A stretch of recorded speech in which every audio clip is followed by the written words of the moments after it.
যতই আমরা মন খারাপ করি বা রাগ করি, এটা কিন্তু সত্যি কথা যে আমরা যখন জীবনসঙ্গী খুঁজতে চাই, আমরা এটা নিশ্চিত করতে চাই যে জীবনটা মানুষটার সাথে কাটাবো, সেই মানুষটা যেন নির্ভরশীল হয়। আমরা বিভিন্ন রকম বিভিন্ন কিছু যাচাই বাছাই করে মানুষটাকে আমাদের জীবনসঙ্গী হিসেবে পেতে চাই। এই কারণে অহরহ কিছু প্রশ্ন পাই যে এই মানুষটা কি আমার জন্য পারফেক্ট হবে নাকি, বা আমি কি সিদ্ধান্ত নিব, বা কি কি দেখে আমি বিয়ে করব। কাজেই আমাদের টপিকটা আজকে এরকমই হবে, যখন আমরা পাত্রী খুঁজতে যাই, বিশেষ করে আমাদের পাত্রীদের জন্য আমাদের রিকোয়ারমেন্ট গুলো কি থাকে, বা আমরা কি পাত্ররা কি এক্সপেক্ট করে একজন পাত্রীর কাছ থেকে, তার পরিবারের কাছ থেকে। আসসালামু আলাইকুম ভাইয়া, অনেক ধন্যবাদ আমাদের সাথে আসার জন্য। এবং আসসালামু আলাইকুম ভাইয়া, অনেক ধন্যবাদ আমাদের সাথে আসার জন্য।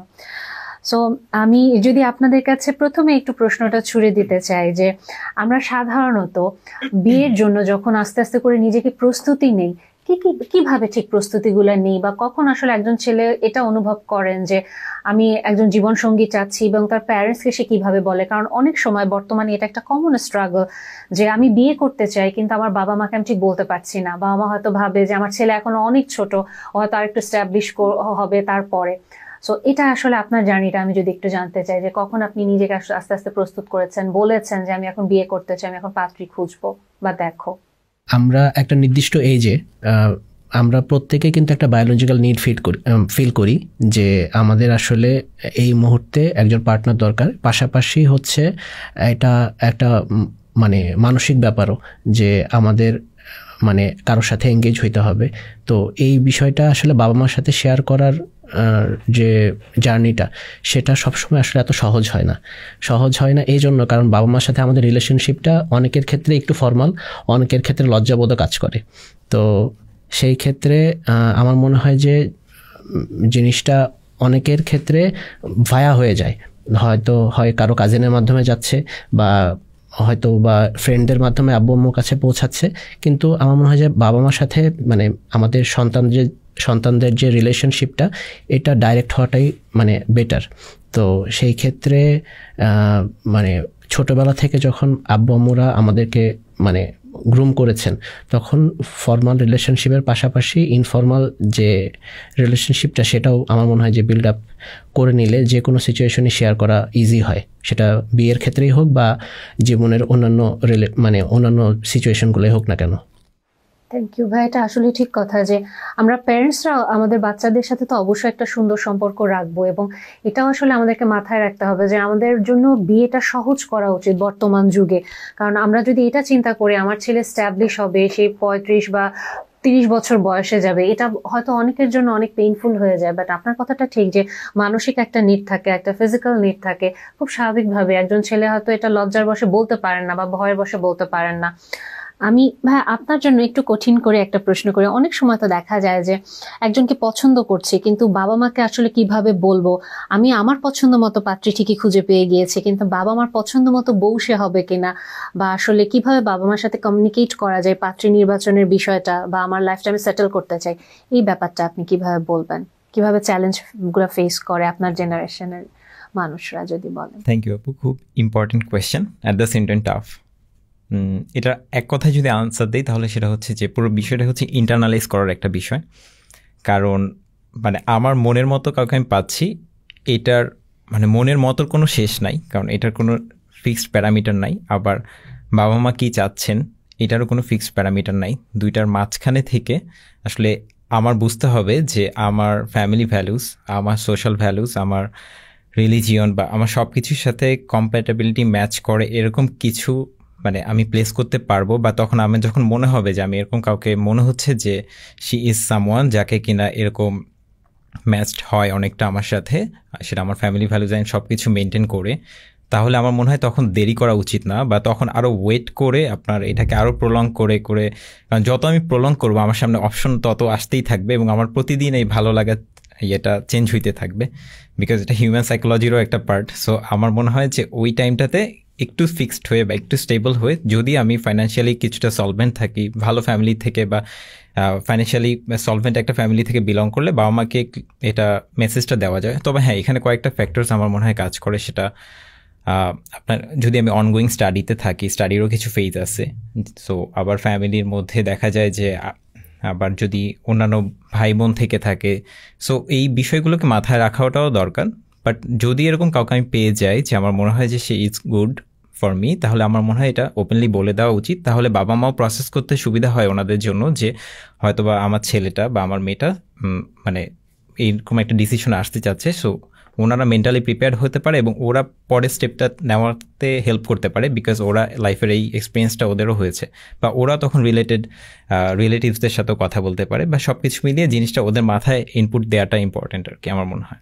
এক্স্যাক্টলি, থ্যাংক ইউ ভাই। এবং এখানে আমরা প্যারেন্টস আরেকটা জিনিস হয়তো মাথায় রাখতে পারি যে আমার ছেলে একজনকে পছন্দ করেছে, এটা আমরা যেন ইনসিকিউর ফিল না করি। কারণ অনেক ক্ষেত্রে কিছু কমপ্লেন আমরা বিয়ের পরে পাই যে আপনার ছেলেকে কেন বিয়ে দিলেন, যদি আপনি এতটা ইনসিকিউর হয়ে যান, আপনি যদি আপনার ছেলের সাথেই থাকতে চান, আপনার মানে ছেলের বউ তো ছেলেকে আসলে আপনার কাছ থেকে আলাদা করবে না।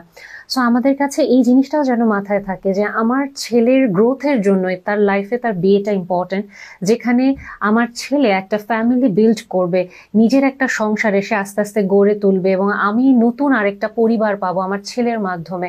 এবং এখানে আমি আমার ছেলেকে কখনোই হারাবো না, বরং আমার ছেলের মাধ্যমে আমি আরো কিছু পাচ্ছি। কাজে আমার ছেলে যদি বিয়ে করতে চায়, সেটা যদি স্টুডেন্ট অবস্থা, এবং আমার যদি এবিলিটি থাকে যে আমার ছেলের উপরে ভরসা করতে পারছি, প্লাস আমি ফিনান্সিয়ালি সাপোর্ট দিতে পারছি, মনে হয় বিয়েটা সহজ করা উচিত। কারণ আলটিমেটলি সে একটা ভুল সম্পর্কে জড়িয়ে কষ্ট পাওয়ার চেয়ে, আমার থেকে দূরে যাওয়ার চেয়ে, এটাই হয়তো ভালো যে আমার ছেলে আস্তে আস্তে করে নতুন একটা সুন্দর সম্পর্কে থাকছে এবং তার জীবনটা গড়ে তুলছে। এখন আমি যদি আপনাকে দিকে আরেকটা প্রশ্ন ভাইয়া করি, যে আমি যখন একজন পাত্রী নির্বাচন করতে চাইবো, আমার প্রায়োরিটি লিস্টে আসলে কি কি থাকে? ওভারঅল একটা ছেলে সাধারণত কি কি খোঁজে একজন পাত্রী বেছে নেওয়ার ক্ষেত্রে?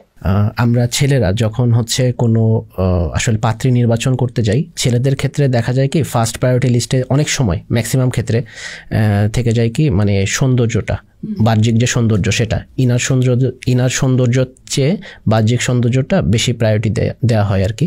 তো এই ক্ষেত্রে আমার অবজারভেশন যে মানে ইনার যে সৌন্দর্যটা সেটাকে একটু প্রায়োরিটি, বা মানবীয় গুণাবলী যেগুলো, এগুলোকে প্রায়োরিটি দিয়ে মানে সেকেন্ড স্টেপে আসলে বাহ্যিক সৌন্দর্যটাকে প্রায়োরিটি দেওয়া যেতে পারে। আর অধিকাংশ ক্ষেত্রেই আরেকটা জিনিসও আমার মানে অবজার্ভ করেছি, সেটা হচ্ছে যে সেটা লাভ ম্যারেজ হোক বা অ্যারেঞ্জ ম্যারেজ হোক, একটা ছেলে আলটিমেটলি তার সাকসেস সেল করে বিয়ের ক্ষেত্রে, এবং মেয়েটা সেল করে তার হচ্ছে বাহ্যিক সৌন্দর্য। এটা ওভারঅল আমি বলতে পারি যে 80-85% কেস এরকম, হয়তো বা কিছু কেস ডিফারেন্ট হবে। চুজ করার ক্ষেত্রে মানে ছেলেদের দিক থেকে চুজ করার ক্ষেত্রে মানবীয় গুণাবলীগুলাই মূলত হচ্ছে হয়তো বা পিছনের দিকে থেকে যায় ম্যাক্সিমাম ক্ষেত্রে। আচ্ছা, যেমন আরো অনেক ক্ষেত্রে দেখা যায়, যেহেতু আমরা পালকে এগুলো নিয়ে ডিল করি, কেসগুলো ডিল করি এবং ক্লায়েন্টদের সাথে মিট করি, সো অনেক সময় দেখা যায় যে দুই পক্ষের ভিতর থেকে কথা যখন উঠে আসে, ছেলেদের একটা কমন ডিমান্ড থাকে মেয়েদের প্রতি, যেমন বললেন যে অবশ্যই যে সৌন্দর্যের একটা ব্যাপার থাকে, তারপরে ফ্যামিলি, কোন ফ্যামিলি থেকে বিলং করছে, মেয়ের বাবার বংশটা কেমন বা মায়ের ফ্যামিলিটা কেমন, অথবা ওভারঅল ফ্যামিলিতে কয় ভাই বোন আছে, মেয়ে কি বড় মেয়ে না ছোট মেয়ে, অনেক সময় পড়াশোনাটা, যে মেয়ের এডুকেশনাল ব্যাকগ্রাউন্ড কেমন, বা তারপরে আবার অনেক সময় দেখা যায় যে ফিজিক্যাল অ্যাপিয়ারেন্সে হাইটটা কেমন সৌন্দর্যের পাশাপাশি, তার বডি স্ট্রাকচারটা কেমন, এগুলো আসলে খুব র কথা। তারপরে যেহেতু আমরা ডিসকাস করছি, তাই আমরা মোটামুটি সবকিছু নিয়ে আলোচনা করার চেষ্টা করব। তারপরে আবার অনেক সময় এটা দেখা যায় যে মেয়ে কোন অঞ্চল থেকে আসছে, কারণ অঞ্চল অনেক কিছু ভ্যারি করে, চিটাগং, বরিশাল, বা হচ্ছে ঢাকা, রাজশাহী, খুলনা, কোন অঞ্চল থেকে আসছে। আবার অনেক সময় এগুলো দেখা যায় যে বয়স খুব গুরুত্বপূর্ণ একটা ফ্যাক্টর কাজ করে, যে একটা সার্টেন এইজের ছেলেরা হয়তো একটা সার্টেন এজ গ্রুপকে ওয়াইফ হিসেবে পেতে চাইছে, এর বাইরে হয়তো চাইছে না। প্রফেশন, সে কি হাউসওয়াইফ হবে নাকি ওয়ার্কিং ওমেন হবে, বা ওয়ার্কিং ওমেনের ক্ষেত্রে কি প্রফেশনে যাবে, এরকম হয়তো অনেক কিছু আমাদের চাহিদা থাকে। সো ভাইয়া, আমি যদি আপনার কাছে জানতে চাই যে একটা মেয়ের এডুকেশনাল ব্যাকগ্রাউন্ড, এই জিনিসটা আসলে ওভারঅল আপনি আসলে কেমন ভাইব পান যখন একটা ছেলে একটা মেয়েকে জীবনসঙ্গী হিসেবে বেছে নিতে চায়? যে এটা নিয়ে তো আসলে অনেক ট্রোল থাকে, অনেক মেমে থাকে, যে ছেলেরা একেবারে, আমি খুব র ভাষায় যদি বলি, কোচি মেয়ে পছন্দ করে, ক্লাস 9-10 পড়ুয়া, বা হচ্ছে যে দেখা যায় বেশি বয়স্ক বা বেশি চাকরিজীবী মেয়েদেরকে পছন্দ করছে না। এগুলো কি আসলে সত্যি কথা? আসলে কেমন মেয়ে একজন ছেলে আসলেই চায় পড়াশোনাগত দিক থেকে? এটা অনেক ক্ষেত্রে, বেশিরভাগ ক্ষেত্রে সত্যি কথা আপু। কারণ হচ্ছে যে মানে আমিও যদি রভাবে আনসারটা দিই, তাহলে সেটা হচ্ছে যে আমরা যেমন মেয়ের সাথে রিলেশন করতে চাই বা প্রেম করতে চাই সহজ কথায়, আবার সেম একই মেয়েকে আমরা বিয়ে করতে চাই না। বিয়ের সময় আমাদের পারসেপশনটা আবার একটু চেঞ্জ হয়ে যায়, তখন আমরা অনেক বেশি মডেস্ট হয়ে যাই, অনেক বেশি মানে ম্যাচিউরড হয়ে যায় কোনো একটা কারণে। বাট যদি আমরা আমাদের হিস্ট্রিটা একটু ভুলে যাই, তো এই আর কি। কিন্তু এই যে একটা ম্যাটার, বাট এটাকে শুধুমাত্র মানে সব কিছুর উপরে রাখাও ঠিক না। আবার একইভাবে ভাইয়া কিছু বাহ্যিক সৌন্দর্যের কথা বললো, বা আউটার বিউটি, যেটা বাহ্যিক সৌন্দর্যের মধ্যে কিন্তু অনেক কিছু পড়ে। যেমন আপনার ফ্যামিলি ভ্যালুসটাকে যে সে সেল করতেছে তার বায়োডাটার মাধ্যমে, এটাও কিন্তু একটা বাহ্যিক সৌন্দর্যের মধ্যেই পড়তেছে। বা তার এডুকেশনাল কোয়ালিফিকেশন যখন সে বলতেছে, educational qualification definitely matter, because যখন কেউ তার পার্টনারকে চুজ করতেছে, তখন সে কিন্তু তার আরও 20 বছর পরের মানে সিচুয়েশনও তাকে চিন্তা করতে হয়। সব কিছু মিলিয়ে তার ফিউচার জেনারেশন, তার হচ্ছে লিগ্যাসিটা কেমন হবে, সব কিছুই কিন্তু এখানে ম্যাটার করে। সো এডুকেশন ব্যাকগ্রাউন্ড একটা ইম্পর্টেন্ট বিষয়। প্লাস হচ্ছে কম্প্যাটেবিলিটি ম্যাচিংয়ের জন্য সে যেই ফ্যামিলিতে বিলং করে বা সেই যে এডুকেশনাল ব্যাকগ্রাউন্ড হোল্ড করতেছে, তো সে সিমিলার লাইক যদি কিছু ওনার থাকে, সেটা তার মেন্টাল ম্যাচুরিটি বা পরবর্তী আন্ডারস্ট্যান্ডিংয়ের জন্য বেটার হয় আর কি। এটা একটা বিষয়। আর আউটার বিউটির ক্ষেত্রে যেটা আপু, সবগুলো বিউটি ফ্যাক্টরসকে একসাথে ম্যাচ করা সম্ভব নয়, বিকজ হচ্ছে বায়োলজিক্যাল সিমেট্রি তো আমাদের নিজের হাতে তৈরি করা না, এটা আমাকেও যে তৈরি করেছে আরেকজনকেও তিনিই তৈরি করছে। তো কিছু কিছু ফ্যাক্টরস যেটা কিনা চেঞ্জ করা যায় না, ওই জায়গাটাকে আমার মানে ইগনোরেন্স তো ডেফিনেটলি আসবে না, বাট আমি যখন কিছু কিছু জায়গাতে আমার অ্যাকসেপ্ট করতে হবে। কারণ আমি যদি নাক, চোখ আর ঠোঁট একসাথে ম্যাচ করতে চাই, সেটা তিনটা একসাথে একজনের ক্ষেত্রে ম্যাচ হবে না, আবার তার ক্ষেত্রে হয়তো বা হাইটটা ম্যাচ করবে। তো এইভাবে ওভারঅল একটা মানে জাস্টিফিকেশন আমাদের নিজেদের পৌঁছতে হবে। এই জন্য আমাদের নিজেদেরকে আসলে লক করতে হবে যখন আমরা কখনো কোনো বিউটি ম্যাচিং বলেন, সেটা বিউটি প্লাস হচ্ছে আপনার ইনার বিউটি, এবং সবগুলো যেই মিনিমাম রিকোয়ারমেন্টসগুলো আমাদের দরকার, সেটা family, education, outer beauty, inner beauty, সব কিছু মিলিয়ে আমার যখন মনে হবে this is the right person for me, আমার মনে হয় তখন it's the high time to go for her or him. So এখানে আরেকটা জিনিস ভাইয়া, ছেলেরাও কিন্তু মানে তার ফিজিক্যাল অ্যাপিয়ারেন্সের জন্য অনেক ক্ষেত্রে রিজেক্টেড হয়। যেমন অনেক সময় দেখা যায় যে মেয়ের চাহিদা, ছেলের হাইট হইতে হবে 5 ফিট 8 ইঞ্চি। এখন ছেলে যদি 5 ফিট 6 ইঞ্চি হয় বা 7 ইঞ্চি হয়, তাহলে হবে না, এত খাটো ছেলে আমি বিয়ে করব না। ছেলে সব ঠিক আছে, কিন্তু মাথায় তো চুল একটু কম, ওই 2টা চুল দিয়ে কি হবে নাকি? বা ছেলের তো সব ঠিক আছে, বাট হচ্ছে 6 প্যাকের জায়গায় তো 1 প্যাক নিয়ে ঘুরতেছে। সো ছেলেরাও যে অ্যাকচুয়ালি রিজেক্টেড হয় না ফিজিক্যাল অ্যাপিয়ারেন্সের কারণে, এই জিনিসগুলা কিন্তু আসলে ঠিক না। কারণ পাত্রী যখন বাছাই করা হয়, ডেফিনেটলি আমার ফ্যামিলিতে অনেক সময় ছেলে খোঁজা হয়েছে, আমার বোনদের জন্য বা দূরের আত্মীয়দের মধ্যে, প্রতিবেশীদের মধ্যে, তখন তো কথাগুলো শুনেছি। সো এই ক্ষেত্রে আসলে একটা ছেলে তখন কিভাবে এটা ডিল করে, যখন অ্যাকচুয়ালি আমরা তো এভাবেই শুনে এসেছি যে সোনার চামচ বাঁকা হলেও ভালো, কিন্তু যখন আসলে আমরা দেখছি যে একটা ছেলে আসলে রিজেক্ট হয়ে যাচ্ছে, তখন এই জিনিসগুলো আসলে কিভাবে ডিল করে, এটা ভাই আমি যদি একটু আপনার কাছে আবার জানতে চাই। থ্যাংক ইউ আপু, খুবই ইম্পর্টেন্ট কোয়েশ্চেন। এক্ষেত্রে আমি আমার মানে একটা একদম ক্লোজ ফ্রেন্ডের একটা ইয়ে দিয়ে শুরু করছি। আমার একটা ক্লোজ ফ্রেন্ড ছিল যে কিনা ম্যাথসে খুব ভালো, এবং he is a genius someone, যেটা আমরা খুব ক্লোজ ফ্রেন্ড। তো বাট ওর ফিজিক্যাল অ্যাপিয়ারেন্সের ক্ষেত্রে আপনি যেটা বললেন, ওর স্কিন কালারটা একটু ডার্ক ছিল। ওর বাবা স্কুলের হেডমাস্টার ছিল, দ্যাটস ওয়াই ও ওই সম্মানটা তখন পাইতো স্কিন কালার ডার্ক হওয়ার কারণেও। কিন্তু অ্যাট দ্য সেম টাইম ও হয়তো বা কাউকে পছন্দ করতো, বাট সে বলতে একটু মানে ইতস্তত ফিল করতো because of his appearance, skin colour and everything. But এখন মানে ও রিসেন্টলি বিয়ে করছে, বাট এঙ্গেজড হয়েছে, এবং ওর ওয়াইফ ফিজিক্যাল এটা আমরা যেটা বলছি যে স্কিন কালার, সেই স্কিন কালারের দিক থেকে তার চেয়ে অনেক বেশি ব্রাইটার এবং অনেক সুন্দরী। এবং দ্যাট পারসন জাস্ট কিছুদিন আগে যে বিসিএস এর রেজাল্ট হয়েছে, সে হচ্ছে খুব ভালো একটা ইয়ে পেয়েছে আর কি, মেরিট পেয়েছে, এবং ও এখন ভালো একটা পজিশন হোল্ড করে। সো এখন যদি এই একই পার্সন যদি 5 বছর আগে এই ইয়েটা করতো, তখন হয়তো বা তার নাম্বার অফ রিজেকশন হয়তো আউট অফ 190। এখন কিন্তু যখন তার এই মানে আপনার এখন যখন তার এই সাকসেসটা অ্যাড হবে তার সিভিতে বা বায়োডাটাতে, তখন তার এই রিজেকশনের রেটটা অনেক কমে আসবে, জাস্ট বিকজ অফ তার এখন যে প্রেজেন্ট স্ট্যাটাস আর everything. So it's all about our mentality আমার মনে হয়। শুধুমাত্র ওই যে একইভাবে বললাম, আমি আগেও বলেছি যে শুধুমাত্র ফিজিক্যাল অ্যাপিয়ারেন্সের যে কোনো একটা পার্ট নিয়ে যদি আমরা করতে থাকি, তাহলে ওই একটা পার্টের কোনো শেষ নাই। কারণ ওই মানুষের যদি খুদ ধরার থাকে তাহলে অনেক কিছুই ধরা যায়। যদি শুধু একটা পার্টিকুলার পয়েন্ট নিয়ে আমরা বসে থাকি তাহলে আমরা কখনোই লাস্ট এন্ডে মানে ডিসিশন মেকিং আমরা পৌঁছাতে পারবো না। তার মানে ভাই আলটিমেটলি আপনার কথাকে যদি আমি একটু অ্যাড করি, সেই ক্ষেত্রে হচ্ছে আলটিমেটলি ছেলেটা তার সাকসেসকেই সেল করছে। ছেলেটার যদি সাকসেস না থাকে, আলটিমেটলি তার ফিজিক্যাল অ্যাপিয়ারেন্সের এখানে কোনো ভ্যালু নেই, বা ফিজিক্যাল অ্যাপিয়ারেন্স তার যদি আপ টু দ্য মার্ক নাও হয়, সে যদি সাকসেসফুল হয়, এটা একটা গ্রেট ম্যাচ, এটা মেয়ের ফ্যামিলির জন্য বা মেয়ের জন্য।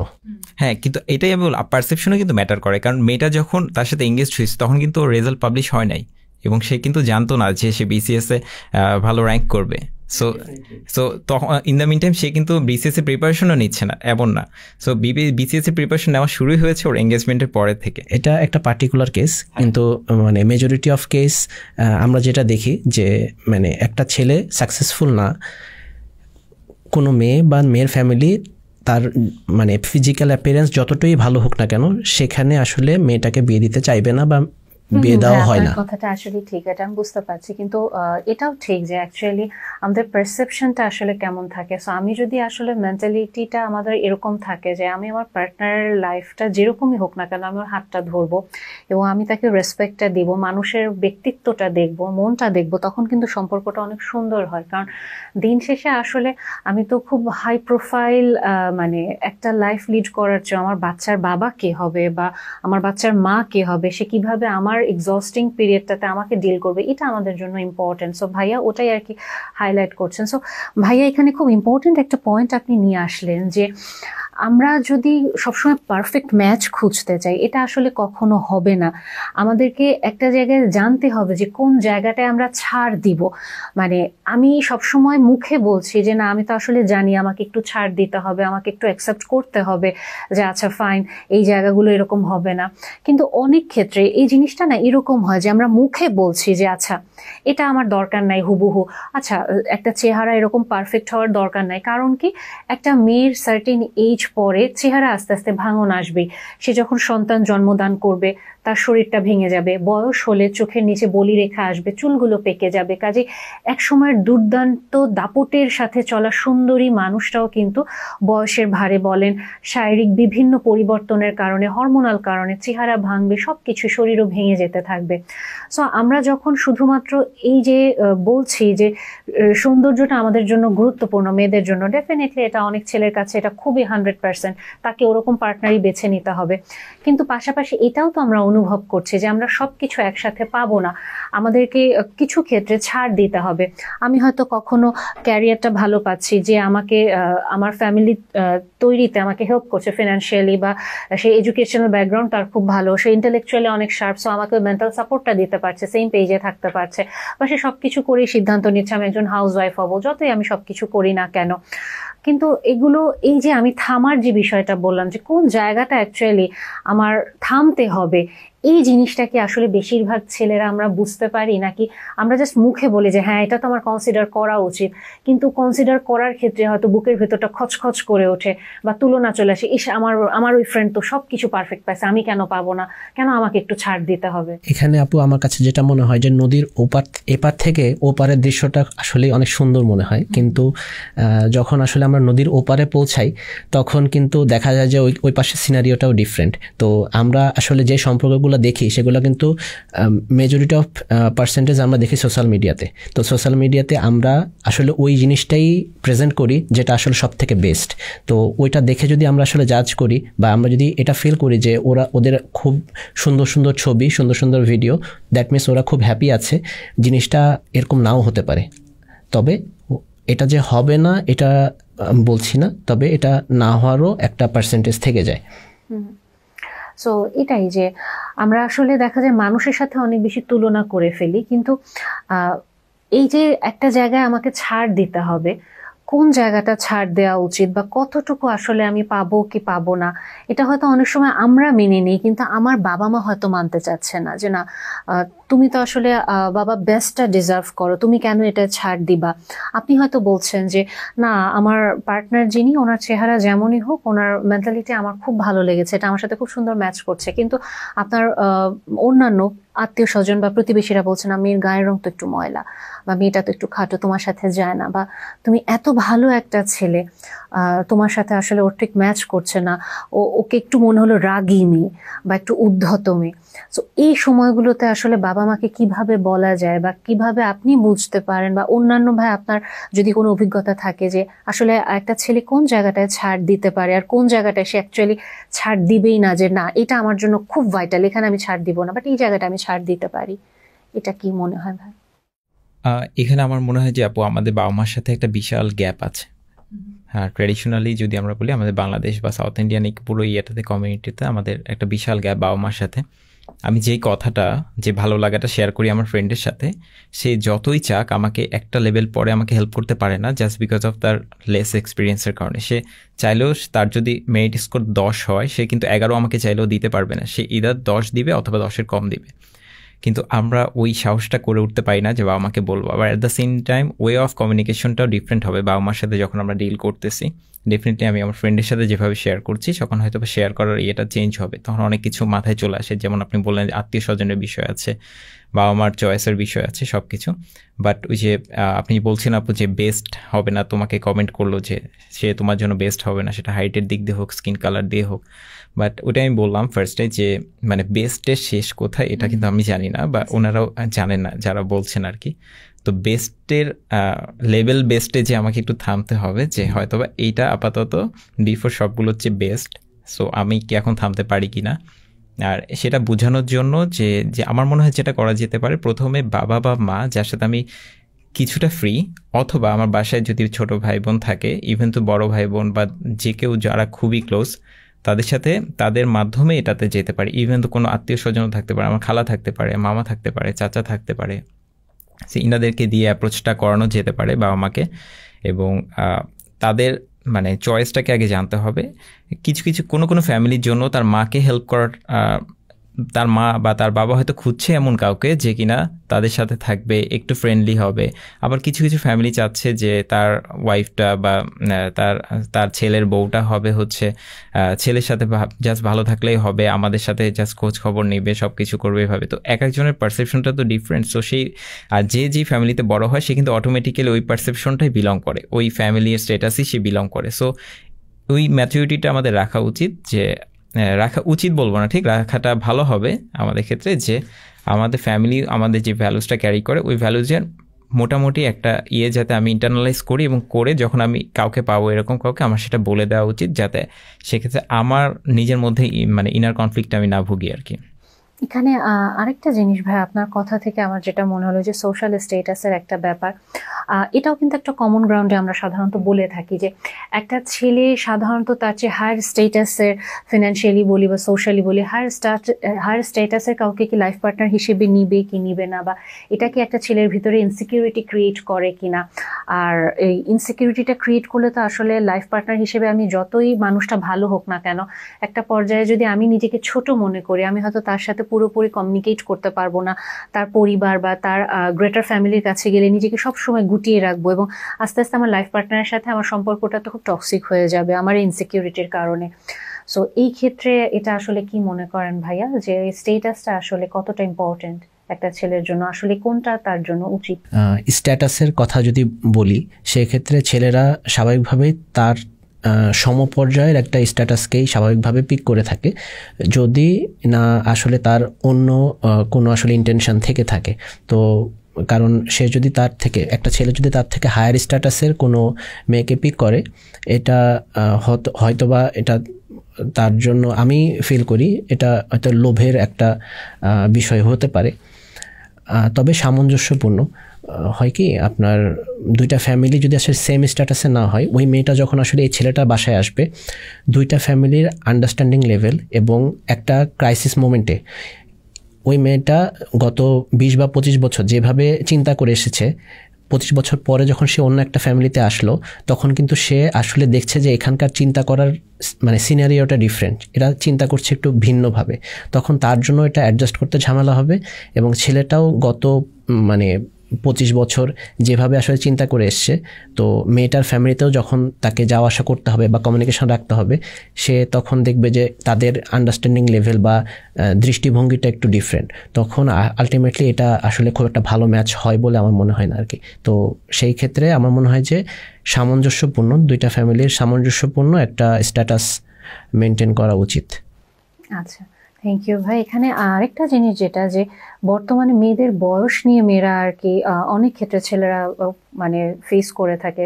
যেমন হচ্ছে দেখা যায় যে 30 বা 34 বা 35 বছর বয়সে একজন মেয়ে হয়তো আস্তে আস্তে পড়াশোনা করে সাকসেসফুল হচ্ছে বা একটু এস্টাবলিশ হচ্ছে, তখন তারা বিয়ে করতে চাইছে। কিন্তু একটা ছেলে হয়তো এখন আরো আগেই যদি মোটামুটি সফল হয়ে যায়, 26, 27 বা অনেকেই 23-24 বছরের ছেলেরা বিয়ে করছে, এবং ওই সময় তাদের পছন্দ হয়তো যে তারা তাদের চেয়ে একটু ছোট বয়সের কাউকে পছন্দ বিয়ে করবে, বা সমবয়সী কেউ তো আজকাল বয়সে একটু বড় বিয়ে করছে।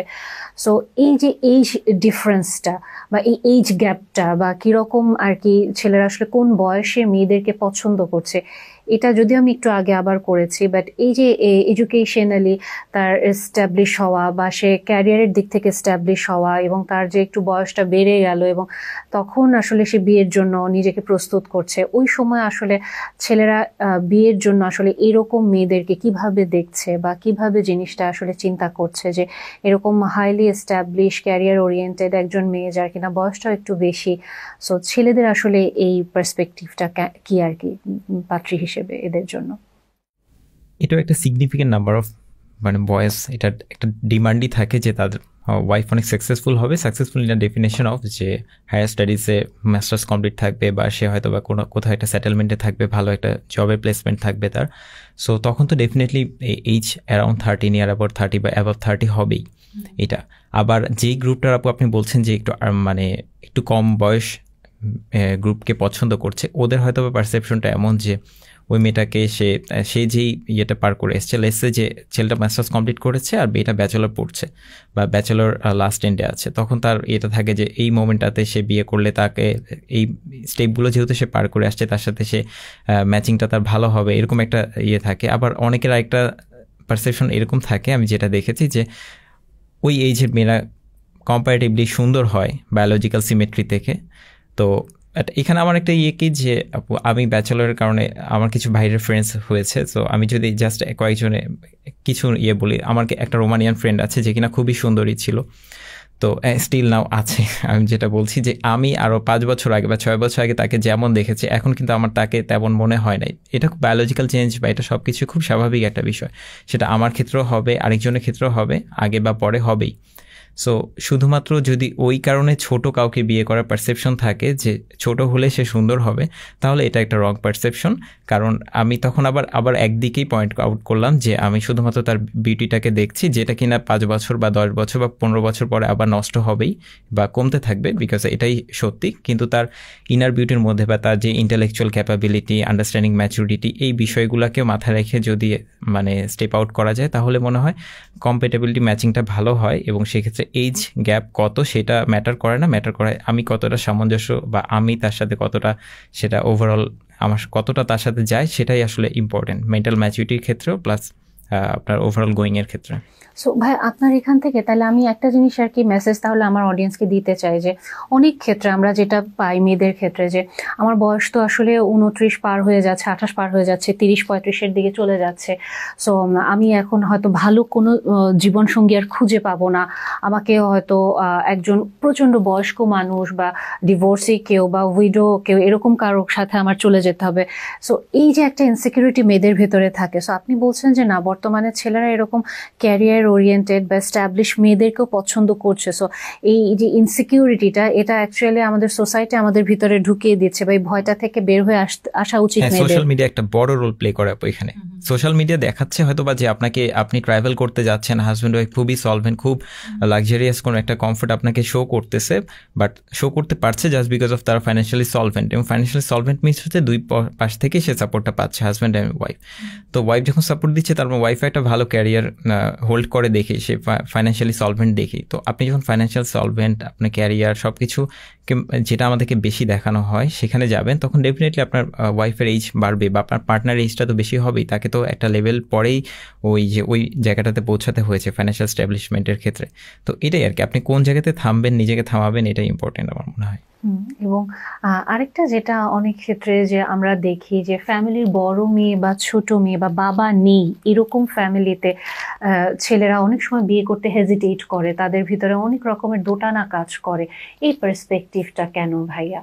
এবং বউয়ের ফ্যামিলির দায়িত্ব আমি নিব কি নিব না ওটাকে একটা বোঝা হিসেবে দেখা, কিন্তু আলটিমেটলি একটা মেয়েকে তো আসলে যখন বিয়ে করে তার স্বামীর সংসারে আসে সে কিন্তু তার হাজবেন্ডের ফ্যামিলিটাকে আপন করে নেওয়ার চেষ্টা করে। তো ছেলেদের আসলে এখানে কি মেন্টালিটি কাজ করে?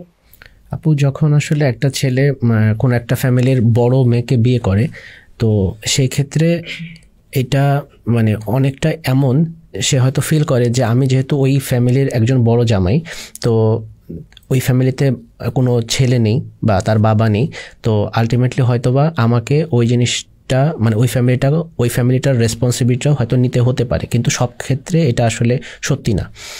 এমনও হতে পারে যে ফ্যামিলি মানে মেয়ের যে ফ্যামিলিটা তারা হয়তো অলরেডি এস্টাবলিশড, তো সেই ক্ষেত্রে আমার মনে হয় না যে এই ক্ষেত্রে আসলে কোনো ব্যারিয়ার আছে বা ছেলেটার দ্বিধাগ্রস্ত হওয়ার কোনো সুযোগ আছে। তো এরকম যদি হয়ে থাকে সে আগে থেকে এটা জাস্টিফাই করে নিতে পারে, যাচাই বাছাই করে নিতে পারে। এবং এইসব ক্ষেত্রে তো অনেক রিজেকশন হয়, অনেক ছেলেরা যে সেটা বাজো বাবা নেই সংসারে বড় মেয়ে, আচ্ছা আমি দায়িত্বটা নিব না। কিন্তু আমরা তো ভাই এটাও দেখি যে অনেক সময় মেয়েরা চাকরি করলেও তার পুরো স্যালারিটা নিয়ে এসে হাজবেন্ডকে দিয়ে দিচ্ছে এবং হাজবেন্ড হয়তো তার নিজের মতো করে নিজের ফ্যামিলিতে বা নিজের মতো করে সে খরচ করছে। সো মেয়েরা তো এখানে অ্যাকচুয়ালি দিতে সাহসটা পায় বা হাজবেন্ডের ফ্যামিলিকে আপন করে নিতে পারে, কিন্তু একটা ছেলে আসলে এই দায়িত্বটাকে বোঝা কেন মনে করে? বিয়ের আগেই সে এত ভয় পেয়ে কেন যায়? কেন এই প্রপোজাল গুলো এত রিজেকশন? এটা আমার মনে হয় যে আমরা যারা ছেলে আছি আমাদের মেন্টালিটি একটু ইমপ্রুভ হওয়া উচিত। আমরা যদি একটু মেন্টালিটি ইমপ্রুভ করি সেক্ষেত্রে আমার মনে হয় যে এই প্রবলেমগুলো হয়তো বা সলভ হতে পারে। আর ভয় পাওয়ার যে বিষয়টা বলছিলেন, এটা আমার মনে হয় যে একটা সাইকোলজিক্যাল ইস্যু, তাছাড়া আর কিছুই না। কারণ রিয়েল সিনারিও এবং সাইকোলজিক্যালি আমরা হয়তো বা একটা আগে থেকে ভেবে নিয়েছি, সেই দুইটার মধ্যে হয়তো অনেক ডিফারেন্স হতে পারে। আমার কাছে এটাই মনে হয়েছে। আপু, আপনার এই কোয়েশ্চেনটাতে আমার একটা scenario just back of the মাইন্ডে আসছিল, সেটা হচ্ছে যে আমার একটা খুবই ক্লোজ ফ্রেন্ড আছে যে কিনা আপনার ডিউ থেকে গ্র্যাজুয়েশন করেছে ভালো একটা ডিপার্টমেন্ট থেকে। তার ছোট বোন আবার হচ্ছে সোরাদি থেকে MBBS কমপ্লিট করেছে এবং ইন্টার্নশিপ করে তার শেষ অলমোস্ট। বাট আমার ফ্রেন্ডের কিন্তু এখনও বিয়ে হয়নি, জাস্ট বিকজ অফ আমার মনে হয় যে ওর বাবা যখন বেঁচে ছিল তখন ওর যে পরিমাণ প্রপোজাল এসছে বা তখন যে পরিমাণ অ্যাপ্রোচিং ছিল সবাই, এখন ওই মানে অ্যাপ্রোচ লেভেলটা কমে গেছে আত্মীয় স্বজন থেকে বা সব কিছু থেকেও। আমি তার কথা শুনে যেটা বুঝি, মাঝে মাঝে আমাদের খুবই ফ্রিকুয়েন্টলি কথা হয় না, বাট খুব যখন কথা বলা হয় তখন ও যখন শেয়ার করে আমি বুঝি আর কি। তো এইখানে একটা ছেলেদের পক্ষ থেকে, ছেলের ফ্যামিলি থেকে অলওয়েজ একটা সাইলেন্ট ডিমান্ড থাকে মেয়েদের ফ্যামিলির প্রতি। এটা মানে আমাদের হিস্টোরিক্যালি চলে আসছে আমাদের দেশের মধ্যে, বা এটা আমরাও তখন আসলে ইনসিকিউরিটিতে ভুগি এবং আমাদের মধ্যে ওই ব্যাক ক্যালকুলেশনটা কাজ করে যে মেয়ের ফ্যামিলি থেকে আমি কেমন সাপোর্ট পাবো, বা যদিও আমার হয়তো বা মেয়ের ফ্যামিলি থেকে ওই রকম সাপোর্টটা প্রয়োজন নেই, but back of the mind আমাদের থাকে যে ওর তো বাবা মা নেই, তো অ্যাটলিস্ট মানে ওকে তো মানে আমরা কোন চিন্তাটা থেকে আসলে করি যে তাকে সাপোর্ট করলে তো হচ্ছে তার ফ্যামিলিটা মানে তার কোনো গার্ডিয়ান নাই, তার গার্ডিয়ান রোলটা আমার ছেলেকে প্লে করতে হবে, আবার হচ্ছে আমাকে তার ফ্যামিলিকেও দেখতে হবে, এইরকম একটা মেন্টালিটি থাকে। যদিও তারা সলভেন্ট, বাট তারপর আমাদের এটা একটা ফিক্সড মেন্টালিটি, যেটা কিনা আসলে আমি জানি না যে কেন আমরা স্টিক হয়ে থাকি আর কি। সো এখানে আপু অ্যাজ অ্যান এক্সপার্ট আপনার অপিনিয়নটা আসলে খুব ইম্পর্টেন্ট, আপনি যদি একটু বলতেন। এখানে অ্যাকচুয়ালি যেটা হচ্ছে যে দায়ভারটা, ওই দায়িত্বটা আসলে আমরা কেউ নিতে চাই না এবং অনেক ক্ষেত্রে আমরা এটাকে বোঝা হিসেবেই মনে করি এবং দেখা যায় যে আচ্ছা ও বউ হিসেবে আসছে, বউ তো আমার ফ্যামিলিকে সাপোর্ট করবে, আমার ফ্যামিলিটাকে আগলে রাখবে, দেখে রাখবে। এখন আমাকে যদি আবার একটা মেয়ের ফ্যামিলিকে দেখতে হয়, ওর ভাই বোনকে টানতে হয় বোঝা হিসেবে, তখন আমরা জিনিসটা আসলে নিতে পারি না। আরেকটা যেটা যে আমাদের ভিতরে একটা টেন্ডেন্সিও তো থাকে যে একটু জামাই আদর পাওয়া, আমার ছেলেটা যে যাবে ও তো কোনো আদর পাবে না, ও তো কোনো পরিবার পাবে না। অনেক সময় যে ভাই বোনরা ওরাও তো ছোট ছোট, ওরা আসলে কতটুকু বুঝতে পারবে, আদর করতে পারবে, সম্মান করতে পারবে। সো আলটিমেটলি ওই যে আপনি যেটা বললেন ভাইয়া, যে ওভারঅল ওই দায়িত্ব তো একে তো আমাকে নিতেই হচ্ছে, যেটা আমি আসলে নিতে চাই না, কারণ আমার দায়িত্ব তো আসলে আমার বউ নিবে, ওর দায়িত্ব কিভাবে আমি নিই। এবং পাশাপাশি হচ্ছে যে আলটিমেটলি আমার ছেলে একটা পরিবার পাবে, ওই পরিবারটা পেলো না। সো অনেক ক্ষেত্রে এইটা আমাদের যে একটা মেন্টালিটি, এখান থেকে আসলে আমাদের বের হয়ে আসা উচিত। কারণ অনেক মেয়েরাই খুব ভালো মেন্টালিটির থাকে এবং তারা সুন্দর একটা পরিবারও গড়তে চায়, কিন্তু আমরা আসলে ওই যে জাস্ট ওর ফ্যামিলি ব্যাকগ্রাউন্ডটার দিকে তাকিয়ে আমরা সরে আসি। এখানে আরেকটা রোল প্লে করে, যদি না বললেই না, অঞ্চল ভিত্তিক একটা ভেদাভেদ আমরা যদি দেখি। আমরা বিএনসিসি নিয়ে হাসি ঠাট্টা করি যে এইসব অঞ্চলের মানুষ কেমন হয়। সো এই অঞ্চল ভিত্তিক যে একটা ভেদাভেদ, এটা নিয়ে ভাই আপনার কতটুকু ধারণা বা কি ভয় আপনার মনে আছে নাকি? কারণ আপনিও তো পাত্রী খুঁজছেন। আমি বিএনসিসি যে গ্রুপটা, এই গ্রুপের ব্যাপারে আমার পার্সোনাল ওপিনিয়ন খুবই পজিটিভ। আমি বিশেষ করে আমি একটু মানে হাইলাইট করেই বলি, আমি যখন আসলে আমার বর্তমান মানে অফিসের মানে বর্তমান যেখানে কর্মক্ষেত্র তার আগের অফিসে ছিলাম, সেখানে আমার একজন কলিগ ছিলেন এবং তারা দুজনই আসলে বিএনসিসি গ্রুপের একজন সদস্য এবং তাদের আন্ডারস্ট্যান্ডিং লেভেল মানে আমাদের মতো। এবং অনেকে যেটা বলে যে মানে ওরা একটু মানে স্বার্থপর টাইপের হয় বা এরা খুব দ্রুত আসলে দেখা যায় যে ঝগড়ায় জড়িয়ে পড়ে। তো আমার কাছে আসলে এরকম মনে হয় না। ইভেন আপনার যখন একজন ছেলে পাত্রী চুজ করতে যায়, আমার মনে হয় যে এটা আসলে সাইকোলজিক্যাল ব্যারিয়ার, রিয়েল ব্যারিয়ার নাও হতে পারে। আমার দিক থেকে এটা আসলে কোনো ব্যারিয়ার বলে আমার ফিল হয়নি আর কি। কিন্তু আমরা যখন আসলে পালকিতে এই যে পাত্রপাত্রীর যে ম্যাচিংটা করতে যাই, অনেক ক্ষেত্রে আমরা এটা সাফার করি। খুলনার মেয়ে বিয়ে করা যাবে না, খুলনার ফ্যামিলিরা অনেক ঝগড়াটে হয়, বা ব্রাহ্মণবাড়িয়া, চাঁদপুর বা নোয়াখালী এইসব অঞ্চলের ছেলেমেয়েরা খুবই মানে ডেঞ্জারাস ফ্যামিলি হয়, ওইসব দিকে যাওয়া যাবে না। আবার সিলেটের পরিবারের সদস্যরা দেখা গেল সিলেটের পরিবারই তাদের লাগবে, অন্য কোনো ফ্যামিলিতে তারা নিতে চাইবে না। আবার অনেকে বলে যে চিটাগংয়ে বিয়ে দিব, চিটাগংয়ে তো অনেক কালচার ফলো করতে হয়, অনেক কিছু করতে হয়, এগুলা কিভাবে সম্ভব। বা বরিশালের মানুষ এদের মাথা গরম ঝগড়াটে, যদিও আমার নানু বাড়ি বরিশাল। সো এই যে কথাগুলো যে চলে আসে, সো এই দিকগুলোতে ভাই আপনার এক্সপিরিয়েন্স কি, বা কি আসলে শোনেন আপনি বা দেখেন, বা আপনি কি ফিল করেন? এটা তো আপু খুবই কমন, মানে খুবই কমন একটা সিনারিও। তো প্রথমে কিন্তু প্ল্যাটফর্মটা আমরা রিজিট করে ফেলছি জেলা দিয়ে। মানে আপনি যখন 30,000 ফুট উপরে প্লেন দিয়ে উঠেন তখন তো বাংলাদেশই খুঁজে পাওয়া যায় না, এই বাংলাদেশের মধ্যে আবার একটা জেলা, এটা তো আরও মানে অবিশ্বাস্য একটা ব্যাপার।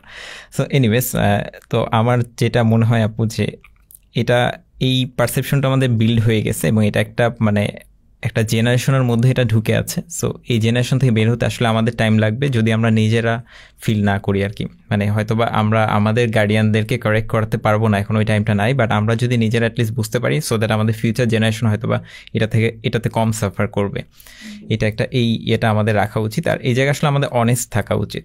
জাস্ট বিকজ অফ জেলা, এই জন্য আবার আমি কাউকে আমার খুবই সব কিছুতে কম্প্যাটেবিলিটি ম্যাচিং আমার হয়ে গেছে, বাট আমি তারপরও রিজেকশনে যাচ্ছি বা সো এটা it's not an wise decision absolutely. Because আপনি দিন শেষে হচ্ছে আপনি বলতেছেন আপনার ভালো থাকা দরকার, আবার আপনি জাস্ট বিকজ অফ একটা জেলা যেখানে কিন্তু যে জন্মগ্রহণ করছে তার কোনো হাত নাই, আবার অ্যাট দ্য সেম টাইম আপনি মনে করতেছেন যে ওই জেলার মানুষটা খারাপ, আবার ওই জেলারই আরেকজন আবার মনে করতেছে তার জেলার ওই মানুষটাই ভালো সবচেয়ে।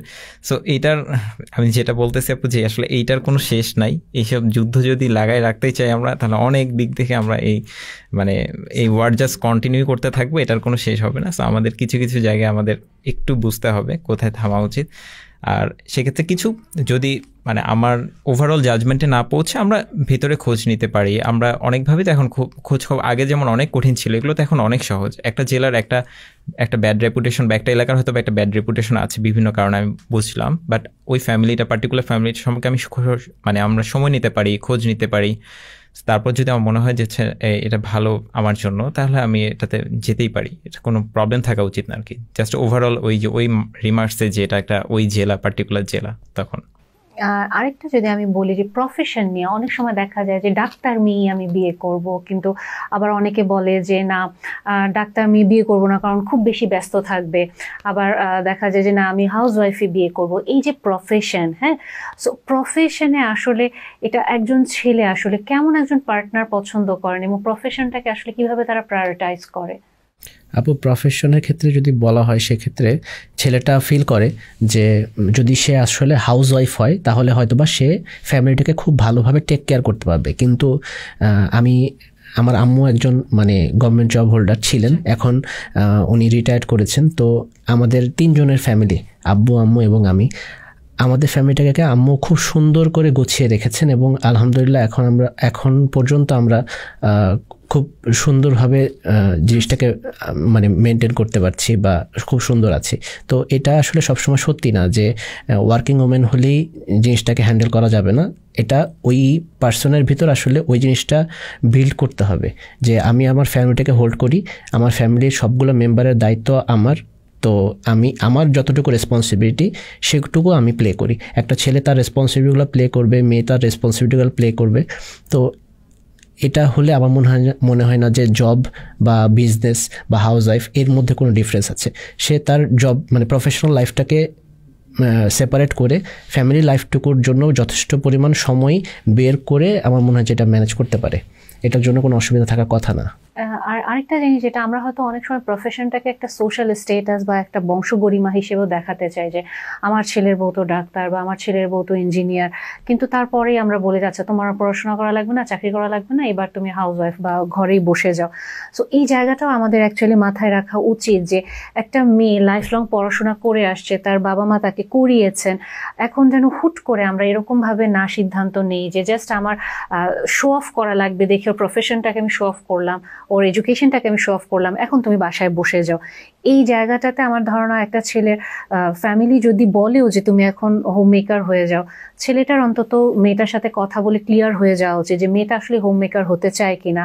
এবং কিছু ক্ষেত্রে আসলে যখন একজন ছেলে একজন পাত্রী খুঁজছে, পাত্রী খোঁজার পাশাপাশি তার যদি আসলে পছন্দ হয়ে যায় মানুষটাকে, সে হয়তো তার বাবা মাকে বলতে পারে যে আমি তাকে পছন্দ করেছি, এবং যেহেতু সে একজন নতুন মানুষের হাত ধরবে, তার প্রোটেক্টর প্রোভাইডার হিসেবে একটা ফ্যামিলি সে তৈরি করবে, তার কিন্তু ওই শক্তিটা বা শক্তি বলতে মানসিক শক্তিটা দেখানো উচিত, মানুষটার পাশে দাঁড়ানোর সাপোর্ট করার এবিলিটি যে তার আছে। কারণ আসলে নিজেকে যদি আমরা এভাবে প্রমাণ করতে না পারি তাহলে একজন আমার স্পাউস কেন আমার লাইফে আসবে যদি আমি তাকে ওই সাহসটাই দিতে না পারি যে না আমি তোমার পাশে আছি। তাহলে ভাই আপনি যদি আমাকে স্পেসিফিকলি এটা বলেন যে একটা অবিবাহিত ছেলে জানে যে সে তার মানে স্ত্রী এবং তার পরিবারের মাঝে অনেক বিভেদ আসতে পারে, নতুন একটা পার্টনার মানুষ যেহেতু আসছে ফ্যামিলিতে, সো এই বিভেদের সময়টাতে সে আসলে কিভাবে মাথা ঠান্ডা করে সে ব্যালেন্স করবে, এটার ব্যাপারে আসলে একটা ছেলে কতটুকু প্রস্তুতি নিয়ে বিয়ে করে বা করা উচিত আপনার মনে হয়? এখানে আমি যদি আমার ধর্মের কথা বলি, ইসলাম ধর্মে কিন্তু পেশেন্সকে অনেক গুরুত্ব দেওয়া হয়েছে। এটা যে কোনো স্ট্রাগলের কথা যখন আসছে তখন পেশেন্সের কথা বলা হয়েছে, এবং পেশেন্স যারা রাখছে তাদের সাথে আল্লাহ থাকে বলা হয়। তো এখানে পেশেন্সটা অনেক বেশি জরুরি, কারণ আমি যদি ওয়ান সাইডেড ব্লাইন্ডের মতো কাজ করি তাহলে আমাকে একজনের কথা শুনে আমাকে একটা মানে জাজমেন্টে পৌঁছে যেতে হয় যেটা কিনা আরেকজনের উপরে ইনজাস্টিস হতে পারে, সেটা আমার স্পাউসের ক্ষেত্রে হতে পারে, সেটা আমার ফ্যামিলি মেম্বারের ক্ষেত্রেও হতে পারে। সো যে কোনো প্রবলেম হইতেই পারে লাইফের, কারণ আমার প্রতিদিন একরকম আমাদের নিজেদের শরীরও থাকে না, সো দ্যাট আমাদের ফ্যামিলি এনভায়রনমেন্টও ডিফারেন্ট হবে। এরকম মানে এটাকে যদি আমি একটা বডি ধরি বা, কারণ এটা তো একটা ফ্যামিলি স্ট্রাকচার, তো এই স্ট্রাকচারে এইরকম অনেক রকম সমস্যা হতেই পারে। তো আমার মনে হয় দুপক্ষের কথাটা শোনা উচিত এবং এখানে একটা ব্যালেন্স অ্যাপ্রোচ রাখা উচিত মাঝখানে একজন, কারণ পার্টনার কাজ শুধু মানে পার্টনারশিপ তখনই বিল্ড হবে একটা ভালো যখন হচ্ছে দুই পাশ থেকে সাপোর্ট থাকবে। সো যিনি পার্টনার তারও এটা বুঝতে হবে, বা তাকেও এই ভ্যালুটা করাতে হবে তার মধ্যে যে এখানে ধৈর্যটা কেন ইম্পর্টেন্ট। কিছু কিছু ক্ষেত্রে বাবা মার লেভেল অফ আন্ডারস্ট্যান্ডিং অত দূর নাও হতে পারে, এটা আমাকেও বুঝতে হবে, আমাদের যিনি ফিউচার পার্টনার হবে বা হয়ে গেছে অলরেডি তাকেও বুঝতে হবে আর কি। আমার মনে হয় যদি এটা না হয় তাহলে নিজেদের মধ্যে দেখা যাবে একটা লং লাস্টিং একটা যেটাকে বলা হয়েছে ইন্টারনাল ক্ল্যাশ, আপনার এটা প্রলং করতেই থাকবে, যেটা কিনা আলটিমেটলি আমার নিজের জন্য ভালো না, ফিউচার জেনারেশন যারা আসবেন বা এসেছে অলরেডি তাদের জন্য ভালো না, আলটিমেটলি বাবা মার সাথে সম্পর্ক খারাপ হচ্ছেই। তো সব কিছু মিলে আমার যাদেরকে নিয়ে অ্যাটলিস্ট থাকতেই হবে, যদি আমি মনে করি সেটা আমার বাবা মা হতে পারে, আমার ওয়াইফ হতে পারে, প্রত্যেককে নিয়ে যদি থাকতে হয় তাহলে আমার প্রত্যেকের মাঝখানে একটা ব্যালেন্স অ্যাপ্রোচ রাখতে হবে, এবং সেই ক্ষেত্রে কথা শোনা, ধৈর্য ধরা, এবং আমি কিভাবে যখন কথা বলছি তখন আমার মানে ওয়ার্ড চয়েস অ্যান্ড সব কিছু ডিপেন্ড করে এখানে যে দুই পক্ষকে ঠান্ডা রাখার জন্য এটা কেমন হয়। তবে এখানে সবার দুইজনের ক্ষেত্রে দুই পক্ষেরই একটা ছাদ দেওয়ার মানসিকতা থাকা উচিত আমার মনে হয়, কারণ আমরা সবাই দিন শেষে জিততে চাই, সেটা পরীক্ষার হলে হোক, গরু কিনাতে হোক, বা সব কিছুতে আমরা জিততে চাই। তো এই আর কি, সো জিতার টেন্ডেন্সি কিছু কিছু ক্ষেত্রে একটু কমানো উচিত। অনেক সময় দেখা যায় যে বিয়ের পরে আমরা বাবা মারাও ইনসিকিউর হয়ে যাই, এবং তখন ছেলে যিনি থাকেন উনি আসলে কনফিউজ হয়ে যান যে আমার বাবা মা তো আসলে কখনো এরকম ছিল না, এবং ওয়াইফ যখন কমপ্লেইন করতে থাকে, যিনি ছেলে উনি কিন্তু দিশাহারা হয়ে যায় যে আসলে আমি আমার স্ত্রীকেও ফেলতে পারছি না, আমার বাবা মাকেও ফেলতে পারছি না, এবং স্ত্রী যেভাবে বাবা মাকে পোট্রে করছে আমার বাবা মা তো এরকম না। আবার যখন আমি দেখছি যে না আমার স্ত্রীর কথা ঠিক, তখন কিন্তু একটা ছেলের নিজেরই অ্যাকসেপ্টেন্সে কষ্ট চলে আসতে থাকে যে আসলে আমার স্ত্রী যেটা বলছে ওটাও তো ঠিক, কিন্তু বাবা মাকে আমি এভাবে মেলাতেও চাই না বা মেলাতেও পারছি না। সো এই কষ্টটা কিন্তু তখন একটা ছেলেকে নিজেকে ম্যানেজ করতে হয় এবং ফুল সিচুয়েশনটা হ্যান্ডেল করে তারপরে ওই দুইজনের মধ্যে তাকে সমঝোতা করতে হয়। এবং এই কারণে আমি সবসময় একটা কথা বলি যে ছেলে হওয়াও কিন্তু সহজ না। আমরা তো মেয়েরা বলি যে মেয়ে হওয়া অনেক কঠিন, কিন্তু আমরা অনেক সময় এটা মিস করে যাই যে একটা ছেলে হওয়া কতটা কঠিন, কারণ তাকে কিন্তু ওই রোলটাতে আসতে হবে, এবং ওই রোলটাতে যদি সে জাস্টিস করতে না পারে তখন সবাই তাকে বলে যে হ্যাঁ তুমি তো স্পাইনলেস ছেলে, তুমি কথা বলতে পারো না, হ্যাঁ দেন অনেক রকমের তকমা আমরা দিয়ে দিই। কাজে পাত্রী নির্বাচনের ক্ষেত্রে ওভারঅল আমরা অনেক কিছু আসলে দেখি, পরিবার, বংশ, পড়াশোনা, যাই বলি প্রফেশন, যেগুলো আমরা অলরেডি বলেছি, কিন্তু সবচেয়ে যেটা আসলে আমাদের দেখা উচিত, যেটা আমাদের লাইফে যে মানুষটা আসবে, আমি এই মানুষটার সাথে সারাটা জীবন কাটাবো, এটা একটা জুয়া খেলার মতো। পারফেক্ট কেউ হতে পারবে না, কিন্তু কিছু ছাড় দিয়ে আমরা সুন্দরভাবে সমঝোতার মাধ্যমে জীবনটাকে চালাতে পারবো।